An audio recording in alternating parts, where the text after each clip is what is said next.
मैं आ गई हूँ भावना अपनी कहानी अकेला लेकर। ये गाइस इसका लास्ट एपिसोड है। ये कहानी मैं कंक्लूड कर रही हूँ, बस अब इसका ये लास्ट है। ठीक है, तो आप सुनिए आगे की कहानी। सब लोग बेसब्री से उसे स्प्रिट का इंतज़ार कर रहे थे, उसको पकड़ना था जो राघव को इतना ज़्यादा परेशान कर रही थी।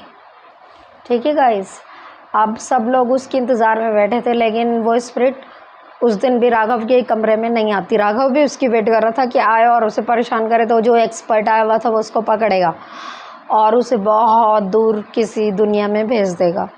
लेकिन वो स्प्रिट भी बहुत चालाक थी, वो नहीं आती है।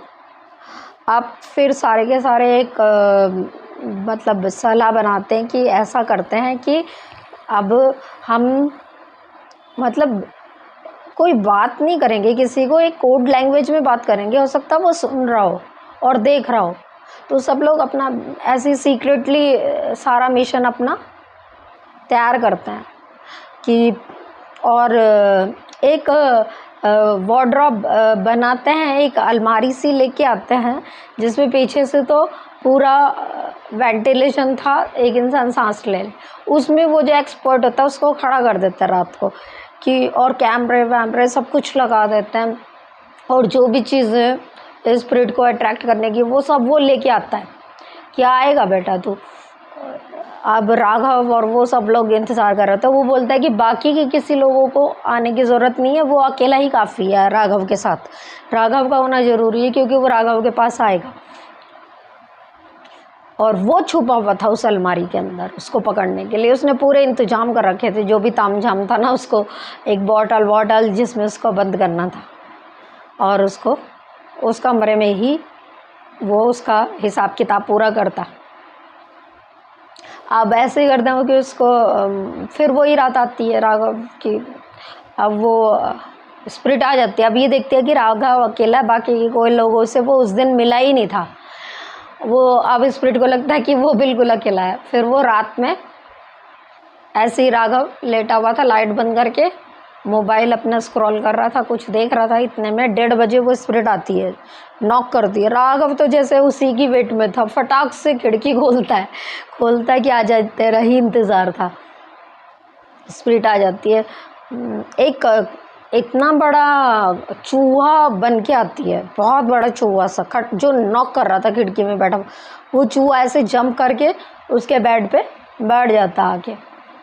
राघव भी उसे देख के स्माइल करता है कि आ जा, तेरा ही इंतज़ार था, अब तो अपने रूप में आ और हम तेरे को पकड़वाएंगे। तो ऐसे होता है गाइस। अब राघव फिर से बैठ जाता और उसे अब ये तो ना अलमारी के अंदर वो छुपा हुआ था एक्सपर्ट, लेकिन उस स्पिरिट को पता नहीं लग रहा था। उसने अपने आप को पूरा हाइड कर रखा था।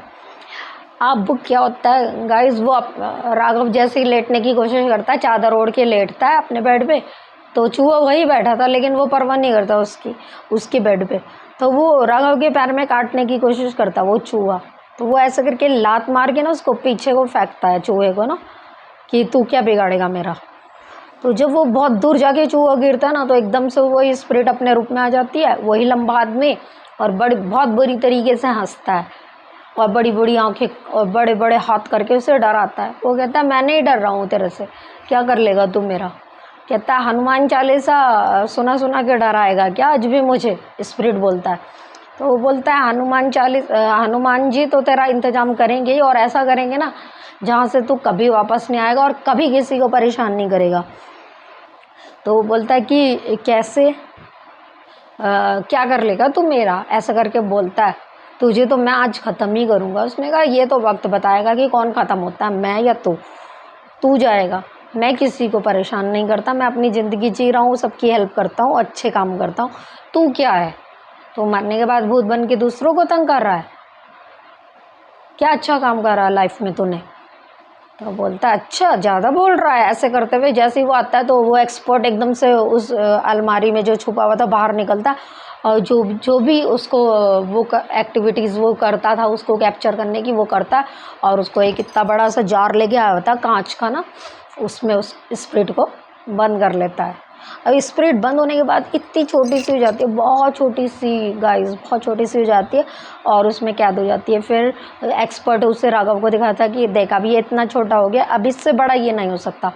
अब इस डिब्बे को ना बहुत दूर समुद्र में डाल के आएंगे और ऐसी जगह समुद्र में डालेंगे ना जहाँ से यह रास्ता ही नहीं समझ पाएगा कि आऊँ कैसे, कि जहाँ पे ओशंस होते हैं, 7 समुंदर होते हैं, उधर डाल देंगे, इससे ये नहीं आ पाएगा, ये रास्ता ही भूल जाएगा।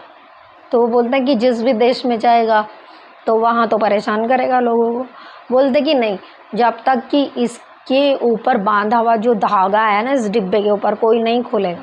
उसमें गाइस वो 108 गांठें मार देता पूरे हनुमान जी के मंत्र पढ़ने के बाद कि ये ना खोले।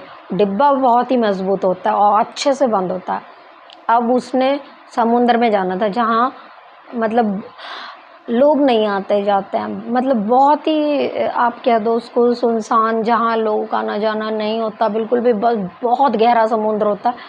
उस जगह उसको ये मान लो कि हेलीकॉप्टर के थ्रू ही उसको डाला गया था गाइस। और फिर राघव की लाइफ बहुत अच्छी हो जाती है। भले ही वो अकेला था लेकिन उसके साथ देखो सपोर्ट, क्योंकि एक अच्छा इंसान कभी अकेला नहीं होता गाइस। मेरा कहने का मतलब यही है कि कोई भी ना हो के भी उसकी पूरी दुनिया उसके साथ थी। और देखो जीत तो राघव की हुई ना, वो अच्छा था, उसके लिए सब लोग इकट्ठे हो गए, है ना, उसको उस परेशानी से मुक्त कराया। और वो परेशानी फिर कभी राघव की लाइफ में नहीं आई। राघव की एक अच्छी लाइफ बनी है, अच्छी जॉब उसने पाई है, उसकी बाद में आंटी उसकी शादी भी करा देती है, उसके अपने 2 बच्चे भी होते हैं और उसकी अच्छी मैरिड लाइफ गुजरती है और आंटी और सब लोग भी अच्छे से जीवन जी रहे होते हैं। हनुमान जी का मंदिर बहुत विशाल बनता है और लोग वहाँ पर डेली जाते हैं पूजा करने।